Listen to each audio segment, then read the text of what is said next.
श्री स्वामी समर्थ। आज आपण कढीपत्त्याची चटणी बनवणार आहे। तर कढीपत्त्याची चटणी बनवण्यासाठी शेंगदाणे आणि तीळ छान भाजून घेतलेत आणि कढीपत्ता तेलात तळून घेतला। कढीपत्ता हा केसांसाठी आणि स्किनसाठी अतिउत्तम असतो। आपण असा सकाळी उठल्यानंतर एक अख्खं पान खावं म्हणतं, म्हणजे एक ढाळा तरी कढीपत्त्याचा खावावा असं म्हणतात। पण आपल्याला अशी डायरेक्ट कढीपत्ता खायला एक लोक खातात। मी पण एक पान खातोय, पण तसं खाण्यापेक्षा सगळ्यांच्याच पोटात जायला पाहिजेत ना, मुलं नाहीत खात। त्यामुळं चटणी बनवली आणि चटणीसाठी जास्त काही साहित्य लागत नाही। म्हणजे जवस जर असेल तर तुम्ही जवस पण भाजून घालू शकता आणि तीळ आणि शेंगदाणे आणि सुकं खोबरं पण घाला। म्हणजे तुम्हाला जे काय घालता येईल, सुकं खोबरं, शेंगदाणे, तीळ, जवस। तर मी जवसची वेगळी चटणी बनवून ठेवलेली आहे, त्यामुळं कोरट्याची चटणी वेगळी बनवून ठेवलेली आहे। म्हणून मी फक्त कढीपत्त्याची चटणी बनवण्यासाठी शेंगदाणे भाजून घेतले, तीळ, कढीपत्ता तळून घेतला तेलात, जिरे आणि लसूण थोडासा घातला आणि तिखट, मीठ आणि थोडीशी चिमटभर साखर टाकून हे सगळं मिक्सरला लावून घेतलं। आणि हे कढीपत्त्याची चटणी करत मध्येच मी वांग्याची भाजी बनवत होतो। वांग्याची भाजी बनवण्यासाठी तेल टाकलं, जिरे मोहरी टाकल्यानंतर ते जे तेल कढीपत्त्याचं राहिलेलं त्यातच मी जिरे मोहरी टाकून कांदा टोमॅटो वगैरे भाजून घेतला, हळद टाकली, तिखट टाकलं आणि वांगी टाकून छान भाजून घेतली। पहिल्यांदा तिखट, मीठ, हळद आणि कोथिंबीर टाकली। कोथिंबीर टाकून वांगी चांगली त्यात भाजून घेतलीत आणि वांगी भाजून झाल्यानंतर आलं लसूण पेस्ट टाकून ते पण एक 5 मिनटं मी छान भाजून घेतलेलं होतं।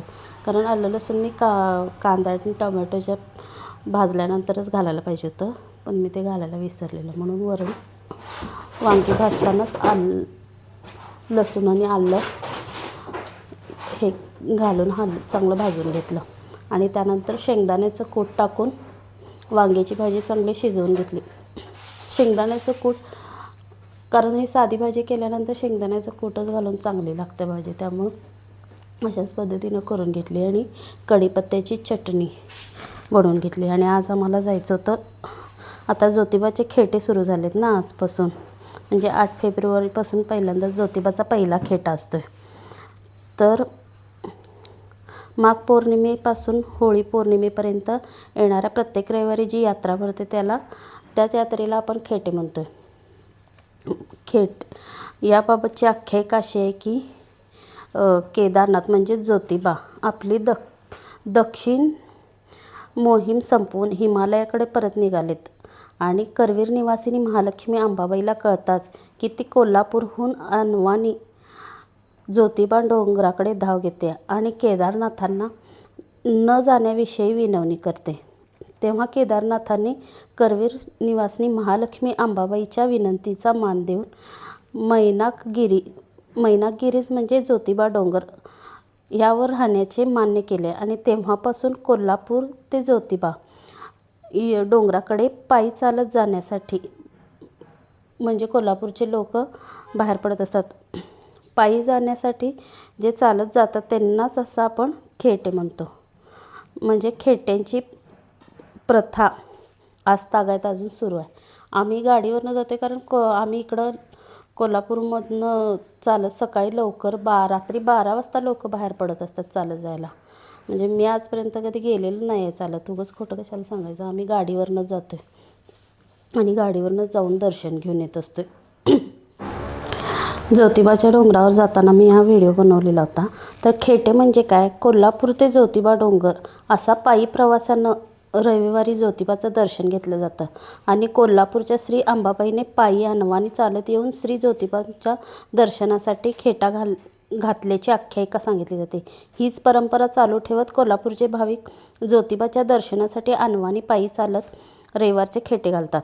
यावेळी कोल्हापूर शहराबरोबरच महाराष्ट्र, कर्नाटक राज्यातील भाविकही मोठ्या श्रद्धेने खेटे यात्रेत सहभागी होत असतात। तसेच कोल्हापूर, वडणगे, निगवे, कुशिरे, गायमुख मार्गे ज्योतिबा मंदिरात भाविक चालत येतात। यावेळी श्री क्षेत्र ज्योतिबा डोंगराच्या पायवाटा भाविकांच्या गर्दीने फुलून जातात। चांगभलच्या गजरात डोंगर घाट दुमदुमून जातो। तसेच रविवारच्या पहाटेपासून मंदिरात भाविकांची गर्दी होते. यावेळी भाविकांना प्रसादाचे वाटप केले जाते. रविवारी पहाटे 4 वाजता मंदिराचे दरवाजे उघडतात. तर सकाळी 8 ते 9 अभिषेक होतो. सकाळी 11 वाजता धूपारती तसेच दुपारी 3 ते 4 अभिषेक होत असतो आणि रात्री 8:30 वाजता पालखी निघून रात्री 11 वाजता मंदिराचे दरवाजे बंद होतात. स्थानिक पुजारी आणि प्रशासन येणाऱ्या भाविकांच्या सोयीसाठी आणि सुविधेसाठी जय्यत तयारी करत असतात. आणि ज्योतिबाचं दर्शन माझं खूप छान झालेलं. म्हणजे आत मला गर्दीतनं मंदिरात आत प्रवेश करायला मिळालं नाही, पण बाहेरून इथं जे ज्योतिबांचं एक हे असते मूर्ती बाहेरच्या साईडला, तिथंच आम्ही सगळं नारळ वगैरे देऊन गुलाल उधळून मंदिरातनं दर्शन छानपणे घेऊन बाहेर पडलो.